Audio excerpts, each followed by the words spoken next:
Hello everyone. మనం last వీడియోలో నోటి క్యాన్సర్ గురించి బ్రీఫ్గా తెలుసుకుందాం.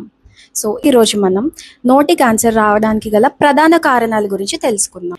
పొగ తాగడం లేదా పొగాకు ఉత్పత్తులు నమలడం, మద్యం అధికంగా సేవించడం, పంటి వల్ల లేదా మన నోట్లో ఉన్న పళ్ళ సెట్ వల్ల ఏర్పడిన గాయాలను నిర్లక్ష్యం చేయడం, పెదవులపై దీర్ఘకాలిక సూర్యరశ్మి ప్రభావం, హెచ్పివి వైరస్ ఇన్ఫెక్షన్. నోటి క్యాన్సర్ అనేది ఒక్క రోజులోనే రాదు, చిన్న చిన్న లక్షణాలతో మొదలవుతుంది.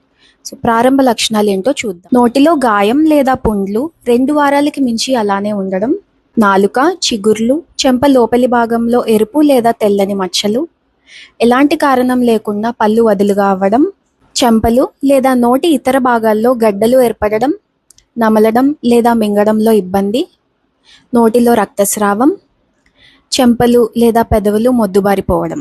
ఈ పై లక్షణాలు ఏవైనా 2 వారాల కంటే ఎక్కువగా ఉంటే నిర్లక్ష్యం చేయకుండా వెంటనే డెంటల్ చెకప్కి వెళ్ళండి. ఇప్పుడు నోటి క్యాన్సర్ యొక్క నివారణ గురించి తెలుసుకుందాం.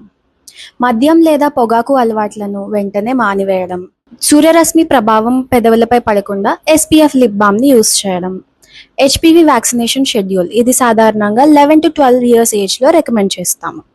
ఇంకా రెగ్యులర్ డెంటల్ చెకప్స్కి వెళ్ళడం. ఒక చిన్న డెంటల్ చెకప్ మీ జీవితాన్ని కాపాడవచ్చు.